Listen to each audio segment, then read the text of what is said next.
Well, welcome to our first Artist Vocalis interview. This is so fabulous! So excited! So excited! So happy! Well, here it's at Bubbles with Dr. K and Artist Vocalis and Suzanna Guzmán. Yay! Chin chin. We go back a while. You know, I was at LA Opera with you. You have to sip or it's bad luck. Oh my God, that would be terrible. It was LA Opera. LA Opera 2001. We went back to yesterday. Way back when.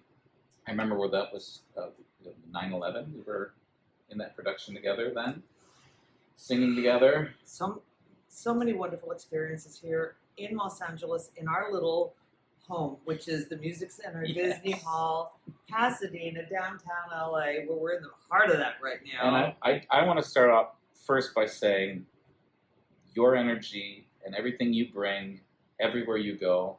I think you're the most beloved singer in this city and teacher. You're so And kind. No, I am not. I'm just the most straightforward Midwesterner. I love you from the deepest part of my soul. You've come to LACC, the Los Angeles Children's Chorus, and shared with my young men for many, many years, every year. Mm-hmm. COVID stopped that a bit, but you brought confidence to those guys. You bring confidence to me. You know, I use it with my students everywhere. Taj Mahal. Taj Mahal. You want to give us a little example of that? Because actually I use it with Artist Vocalis, the choir. We do it, you know. And I talk about tapping hard on the top of the head. I talk about chakras, actually. You know, the crown chakra, lifting that to big confidence. I talk about focus. I talk about this point here, trusting your communication, being open, all this and that. And that comes a little bit from that you rock.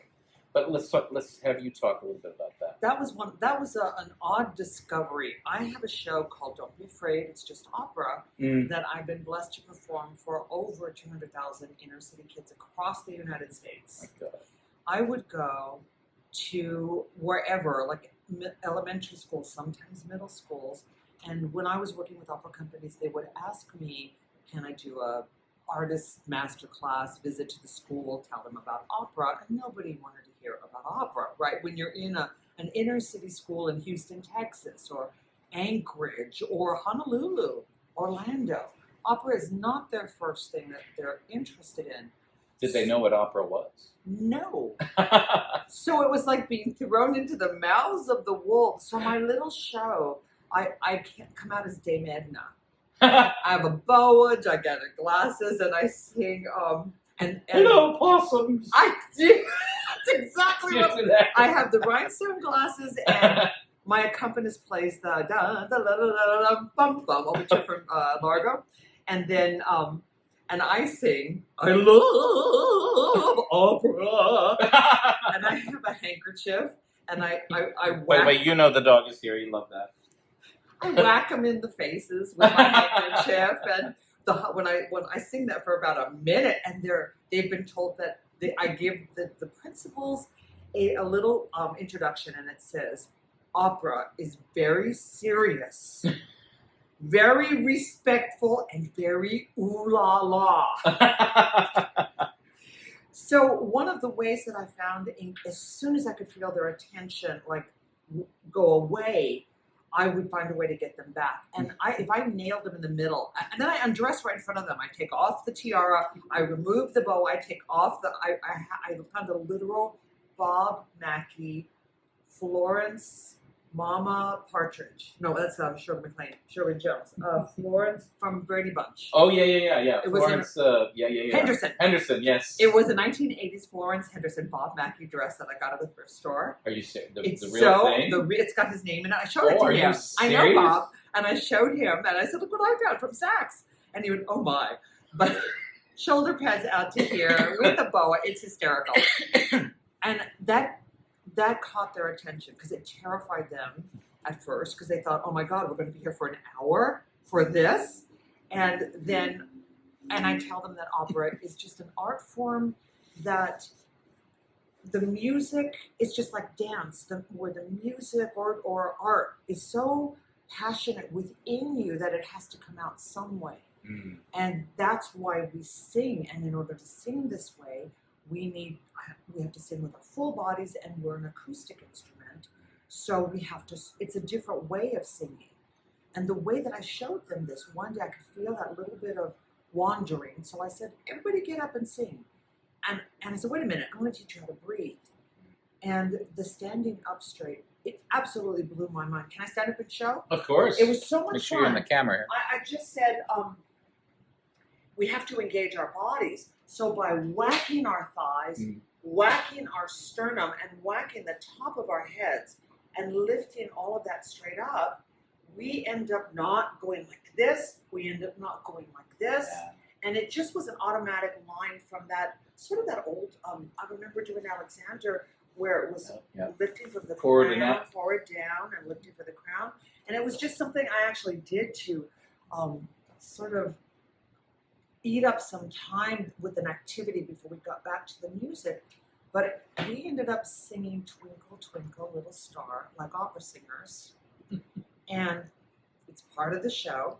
And I teach them dynamics, and how piano has to have the same energy, but you sing softer. And when you're triple forte, it's like going to a baseball game and the Dodgers are winning. And one little boy it was Albuquerque, and he just stood up and he said, I get it. So forte is when the Lobos are winning, and piano's when they're losing. And I said, no, piano is when they're winning, but you're at somebody else's stadium and you don't want to be rude. So you go, yay, but it's softer, but you still have the energy. This is fantastic. So much fun. And then we ended up, me and Connor, my son, when he was in 5th grade, we made something I called picture titles. And I made Un Bel Dì in picture titles. And I sing the song first, and I speak it in English, and I say, one sunny day, and I have a son, Un Bel Dì, and I tell the whole story. I even have a little cartoon bubble that says the words boom, and the B.F. Pinkerton, a ship. Right. So then I'll call volunteers up after I tell them the story with my super title, with picture titles. The volunteer children will come up, and they will hold them, and I'll tell the story behind them in Italian. And by then they know what it is.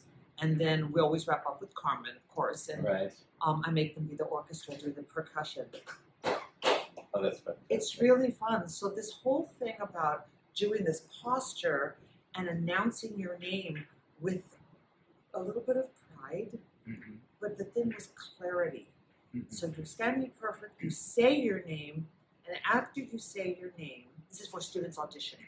Right. After you say your name, if you think the words, and I live in the Taj Mahal, it gives that beat. So say your name and do it. Say, I'm Steve Kronauer, and I live in the Taj Mahal in your brain. I'm Steve Kronauer.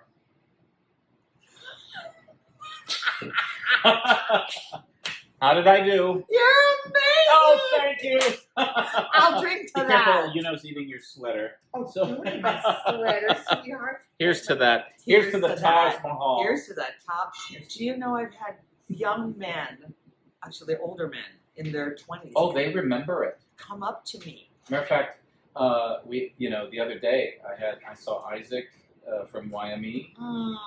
He's getting older. He's like, I'm from the Taj Mahal. Brandon. Yep, Brandon Chung. It's incredible. Now tell me, how did you find opera? What was your background? How did you start the whole? I will tell you the honest truth. I think the reason that opera found me Same thing here. is that you know who I love, the man who changed my life. I was in elementary school and I saw Franco Zeffirelli's Romeo and Juliet. And the language of Shakespeare to me was, I couldn't get enough of it. A little girl from East LA, just hearing the nurse's speech from Juliet's speech when Tybalt dies. Blistered be thy tongue for such a wish. The idea of your mouth filled with blisters and her saying it with such an economy and beauty of words, it blew my mind. And because I just love that so much, I dove into something that was outside of what my family knew. My family music growing up was Frank Sinatra, Nat King Cole, Similar to Edie me. Gourmet. Oh, my dad loved Nat King Cole. Exactly. He would. We had a little pool that he helped dig, and he would sing Mona Lisa while he was cleaning it. He loved Perry Como. People didn't even know who poor Perry is anymore. No. It's so funny. Or Andy Williams, or all those people. My parents would drag me to jazz clubs. My life was in jazz clubs, and we'd go to the symphony sometimes. But you know, The first opera I ever saw in my life was Carmen, and I was Carmen. oh my God, it's so I cool. went to an. This is kind of one of my famous stories, or it is. My voice. I was in a rock band, and we played all the clubs in LA, the Whiskey, the Starwood, Gazzarri's a lot, and then I got a gig as a backup singer at a band. I think I was 18, and we did the Pacific Northwest circuit and hotspots, Kalispell, beautiful Kalispell, Billings, Trail, British Columbia, and singing in clubs night after night, doing Gladys Knight songs, top 40 covers, and a couple of originals, but cover band. Just took a toll on my voice, and my friend from high school said it's because you have no technique. You're just singing, and she introduced me to a voice teacher. And her name is Joan Zajac, and Joni still teaches. Right? And Joni said, she said, I'm going to give you something called an aria, and it is like a balm for your throat. It will line up your voice, and I thought this is like physical therapy. Right. So I learned it, and I was a big Francophile, so I loved French. I lived in France for a little while, and I loved it. So I was excited. And she said, this is great, go sing for Dr. Van Grove. And I said, okay, and I assumed he was an ENT, and he would say, your voice is fine, you can go back to the band. And instead he said, you're cast. I said, I'm what? And he said, you got the job. And I said, I'm sorry, I don't know what you're talking about. And he said, this is an audition for Carmen, and I'd like you to sing Carmen. And I said, what kind of doctor are you? He said, I'm a doctor of music. This is an audition. She totally tricked me into going to this. And I was What did you audition? What aria? sang the habanera. That's all I knew. The one aria. And Joni used to do. So I went and I did it, and it was totally intimidating. But my Escamillos and my Don Jose's, they were big opera fans, and Richard Vernon and Louis Odie both ended up singing at the Met. Beautiful careers. Randy Locke was our amazing Don Jose, just wonderful, wonderful people. And I was completely intimidated and overwhelmed. Completely. So I came home and I thought, I'm going to do musical theater because that's what I know musical theater. Frank Sinatra sang My Boy Bill. Right. Which I sang, but while I cleaned the house, and You'll Never Walk Alone. We had the carousel with Gordon McRae and Shirley Jones, Right. the original LP. But ultimately,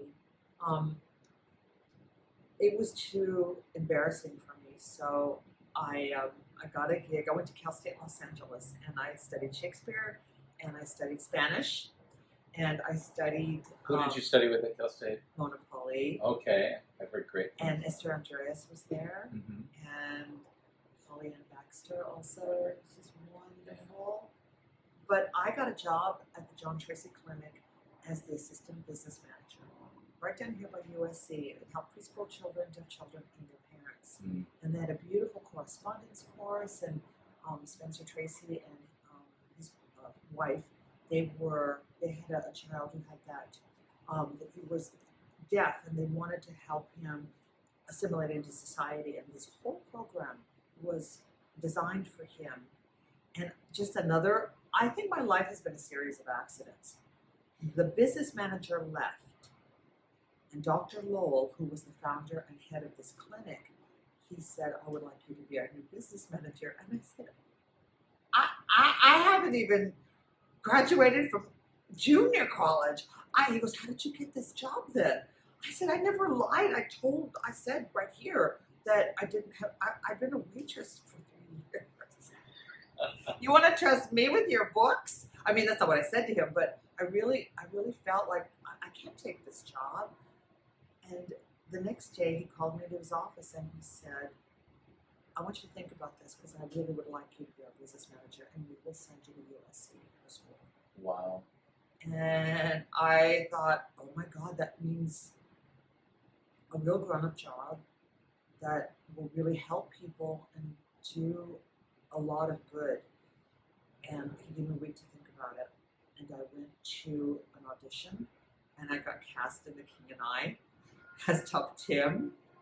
The entire John Tracy Clinic staff came to see me, the only time I ever invited people. And I said, Dr. Lowell, I don't think I can take you up on your offer. I think that There you are. I need to go. I need to do this. And I got my equity card that year. I hate to tell you when it was, but it was, it was a long time ago.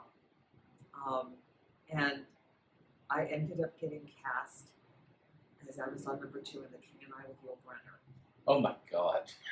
I got my equity card with Carmen Zapata to Plain and the Illegal Alien, which was so much fun. It was so much fun. And I did a ton of theater and I ended up doing this amazing production right here at the Pantages. And the beautiful thing about being Amazon number 2 is I just did this for Act 1 and this for Act 2, and Amazon number 1 was in front of me. We protected the king. Right. So it was Janet, me, and Mr. B was right behind me. I got to call him Mr. B. If you didn't know, you had to get permission to call him Mr. B, and nobody ever called him Mule. Nobody. Wow. So to call him Mr. B was really great. And I love him. He is 100% responsible for being an opera. So that was a long way to tell you. And I'll tell you. How did he bring you into opera? So I started taking lessons again and learned a couple more arias. I knew all the Carmen arias by now. And Joni had these musicals in her house, and we did the medium in this house. And I was Baba. Oh, really? And no one ever said to me that it was a bad thing to belt an A above middle C. So when I sang the dead never come back, it was so exciting. It was everything. It had. You're just making me relive my golden moments. Just learning this music, to be able to say, it's just coming all back to me. How many times I've told you not to touch my things. How I yearned to talk to somebody that way. It was everything. I loved it. So I did 4 Carmen arias and Baba's aria. Wow. And I decided to start doing competitions. Mm. I ended up winning them. Mm. And I ended up winning tying for first place with Debbie Voigt. Oh boy. That was the weirdest thing. And also semi-commercial, because people have asked me about this before. But the other thing I did during King and I is I did game shows. So you can see me winning or not winning on game shows. I did Super Password, Joker's Wild, Match Game Hollywood Squares, House Party. I didn't know this. Tons. I've known you all these years, and I didn't know that you. Once in a while, someone will text me and say, I just saw Game Show Network, and were you on Super Password with Richard Mall? So I still have a lifetime supply of Sweet and Low. You never stop having that sweetener. And I'm telling you this because I don't remember why. That was my other part-time job. It was a commercial. So when You have a lifetime supply of Sweet and Low? And I still use, you know what else they gave me? They gave me one of the shows. Oh, and Michael Hill. It was the Hill Eubanks Productions. Michael Hill was the producer, and he called me after a particular show, and he said, would you like to do pilots for me as the game show winner? So that's how I got into after, was being the professional winner. It was, and Bob hosted all of these pilots for game shows. It was just such a surreal period in my life, and winning the Met as a national finalist. I won the Western region, so I was flying back to New York the same time that King and I was going to Broadway. Wow. So I had to ask Mr. Brenner if he would release me, or if I would go on as Lady TA, who I was covering. Wow. So I did, and it was as though I had asked the King, Right, the exactly. president, for permission to have an audience, and he got a kick out of me. It was so much fun, but to ask him for private interview, and I asked him, he said, tell me what's on your mind. And I said, will I ever have a chance? It's my dream to go to New York. It's my dream to be on Broadway. Will I ever have a chance to sing Lady TA? And he said, no. I said, Mr. B, may I ask why? I can't believe I said that. Uh-huh. And he said, you're too tall. I said, Mr. B, I'm on my knees the whole time. And he started laughing. And he said, Suzanna, why are you asking me this? And I told him. And he said, Suzanna, there's a place for you in our company anytime. You should do the Met. And don't forget, the Metropolitan Opera is on Broadway. Isn't that lovely? There you go. And that was it. That really was it. And I did read music. Wow. I sang at the competition. Oh my God, foot in mouth. This is my disclosing my foot in my mouth. I was not a winner. Oh wait, first big foot in my mouth. Terrifying. New York, I'd never been. Wow. Terrifying. I avoided New York. I don't blame you. I went to Germany to avoid New York. Wow. Mm-hmm. And I didn't speak German at that moment. Oh my gosh. Wow. I got there 4 days early, and told the cab driver to take me to the Met, and he took me to the museum. So I didn't know. And we finally get there, and I'm welcomed into the lobby, and everyone is talking about their teachers and this and that. Oh, well, I came to see this production, and I just had Carmen and Joni's The Medium. Right. And this lovely woman sat down next to me, and I just assumed she was a volunteer. And she said, what are you singing? I said, I think I'm going to sing Seguidilla and Baba's Aria. And she went, Nice. And we ended up having about a 15-minute real masterclass. Just me and this lady talking about the business, talking about repertoire. Didn't even dawn on me. I just thought everybody knew what a mezzo's repertoire was. Right. And she said, well, I have to start this. And she got up and she went to the podium and she said, welcome, everyone. Thank you for coming. I'm Risa Stevens. Oh my gosh. Risa Stevens. Wow. The one opera CD album I had was of Risa singing all the Carmen, Right. singing O Mio Fernando, Right. singing all the songs that I knew and loved. And here I am talking to her. And she just guided me and nurtured me. And I ended up singing Seguidilla and O Mio Fernando. But For the reason. for the auditions, for the finals. Oh my God. No one told me that during caballetes you can cut out the measure to get a good solid breath. Mm. And I was suffering from nerves and dry mouth. And that high note it was A. Easy, easy, easy. Mm-hmm. But my mouth was dry, and it went da da da dun dun dun dun dun dun dun dun dun dun dun dun. Ah, see, no one told me to cut those things out. I could have swallowed and held that note forever. Right. And Risa came back to my dressing room, and I had two friends there, and she said, glared at them, and they just said, "We'll talk to you later," and they left. She said, "You had us in the palm of your hand, and you blew it." Wow. But Jimmy wasn't here. He's going to hear you sing. So, Mr. Brenner, Miss B, Miss Risa Stevens, and she said, we're going to wait for the right time. As I was leaving, she left. I got a knock on my dressing room door. And it was Frank Reed. So, I don't know if you ever heard that name. Oh, yeah. And he said, you should have won. And it was like I don't know what I'm doing. I don't know all these people they're talking about. I didn't recognize Miss Stevens. And he said, please come sing with us at Washington Opera. And I literally grabbed his hands and said, I'd love to. I love Seattle. Oh my God. And Frank was responsible. I sang with Washington Opera from 1987, 88 until 2009. Wow. Almost every season. And that's where I met Giancarlo Menotti. Oh my gosh. That's where I met him as voice soprano, doing them all. Mm-hmm. I did 5 Amals with Giancarlo.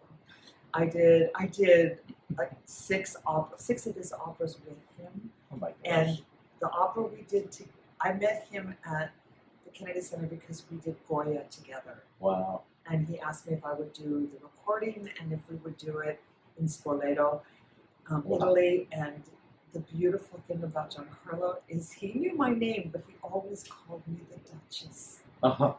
You know, the Duchess. The Duchess. He would come, this is the Duchessa, she's the Duchess. You know?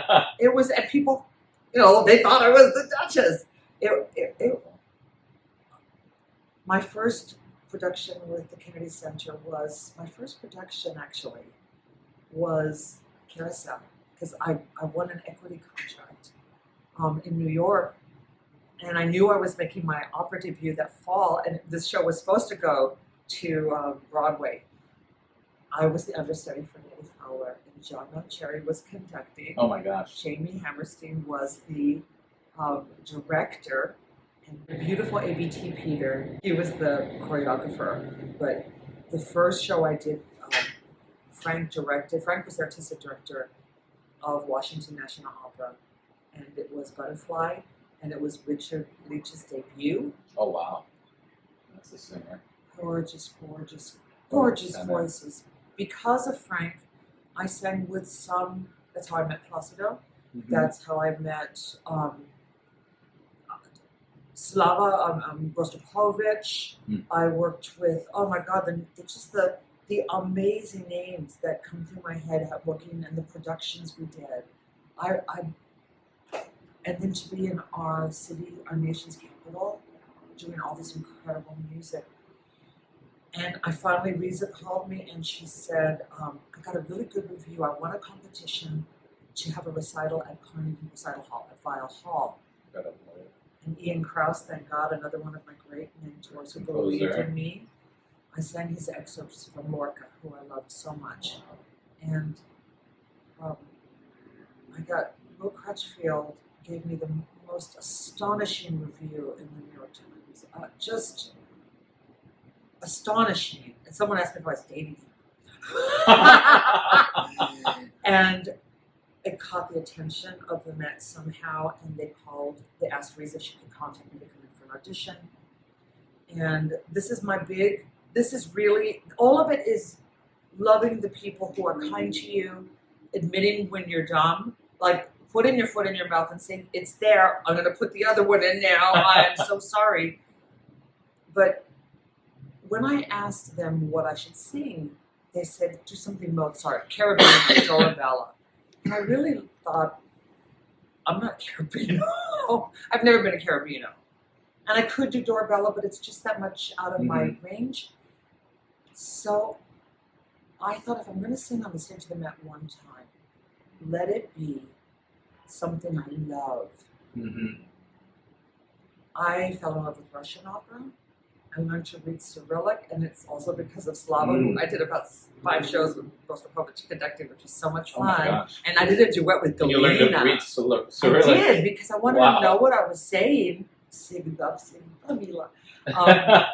And crazy. I heard Paulina's aria, and it was exactly in the range of my voice. Mm-hmm. And that's a time when they were doing a lot of Russian opera, so I sang that, and I sang Baba. I start with Baba, and I sang that, and then they asked me for Sigadia. And for my house audition, I kid you not, I got there early, but I cut it close to the time that, like, I had a 1 o'clock audition, but I didn't want to get psyched out. They said, be here 15 minutes. I got there 10 minutes. And the elevator doors are closing, and this man shoved his hand in the door and said, oh, thanks for waiting. And I opened it up and going in the elevator, and the man looked at me and said, I'm not late, am I? Have they started? And I said, no, Mr. Levine, they have not started yet. And it was James Levine. So, and by then at least I knew who he was. And I booked a gig there. And it's everything people say. It is opulent, beautiful, but I was singing second cover for the nurse in Boris Kronauer. Right. And I did Madalena, that was a nice role to do. And I did Flora, also a nice role that I got to do. And then I got a call from LA Opera, and they offered me a season. They offered me basically. And that started that. And I said, do I want to sing Cornelia in Handel's Julius Caesar, or do I want to be the second cover to the nurse? And that's when I realized, and that sort of wraps everything up in the longest story ever. Let's drink to that. Oh, yeah. Longest story ever. Cheers to opera. Not the longest story ever. Thank you. Fabulous story ever. Thank you so much. Thank you, you know. That's what I discovered. We love you, you know. We love you, you know. You know? We sing because that's our way we connect with the world. Yeah. And if I wasn't singing, if I was on the roster but not singing, I was not alive. And I don't even mean that. I mean, I wasn't doing anything. I got more life out of being a waitress because I knew I was connecting with people. And Well, that's the point, isn't it? exactly. And whether it doesn't, in so many levels, I mean, it doesn't really matter whether you're singing at the Met or at LA Opera or in our chorus or Church. in church or anywhere. For your family. Yeah. I know some people who stand up and sing with their guitar for their own podcast. The music inside you has to come out. Whatever style. And sometimes it's not just music. Sometimes it's movement in music. I believe dancers start dancing around the house when they're children. Oh, yeah. And people who have that sound open up and just pour out. And that's what, as a director, as a conductor, as a musician, that's what you do. You open up the minds and the voices of students so that they can come, and professionals, so they can make music and connect with the world. What's funny is we were talking about how our self-expression finds us. When I was a boy, I started singing because somebody I was really close to passed away, and my parents said, "You're sad, let's put you in a choir." And all of a sudden my voice was a little louder, and the guy said, "Your son has a pretty powerful voice. He should audition to sing in the opera mall." And the next thing I know, I got the role. And then an agent was there. Oh my gosh! Yeah, and that was that. And then all of a sudden I ended up in New York singing Chichester songs, and I was sitting in front of the cello section. I went, I want to do this the rest of my life. And there you are. But I mean, that was just fluky. Like you said, accident after accident, there you are. And here we are. That's so amazing. Yeah. I think one last thing that I would like to say, as far as a singer, we need to say yes to as many things. Pick up the phone. Say yes. To remember that it's not called take a performance, it's called give a performance. It's a form of service. And in times like right now, there's an amazing video of the little girl singing Let It Go in Ukrainian in one of the shelters. And she just starts singing, and the entire shelter had been buzzing with noise. And as her voice, beautiful little girl voice, just cut through the shelter, absolute quiet. And it could not have been a more uplifting, a more connected moment of people and music. And I just kept thinking, it doesn't matter how old you are, it doesn't matter what your social, economic, what color your skin, what your ability is, anything. Nothing matters except if you can feel the movement of the music touch you. That never goes away. We should always say yes to lifting our hearts to music. And know that your voice is the healing voice for someone out there. Your voice will heal you, and your voice is a gift. It's a gift that we raise to be together, and when you do it together, nothing is more beautiful. You just never know when you're going to change the world, and you don't even know you've done it. You don't even know. You don't even know. And sometimes people don't even know that lifting their voice in song is a balm for their frazzled and frayed hearts. It's wonderful. And that's exactly what we need right now. That's what we need. I love you. I love you. I'm gonna stand up and Here's to you all. Thanks for watching. And thank you, Suzanna Guzmán. thank you I love you. so much. I love you back. And you too. Good Here's luck to all you. artists vocalists. Let's Cheers. sing our hearts out. We have every opportunity for life and singing and song and sharing. Lots of love. Lots of Bye-bye. love. Bye-bye.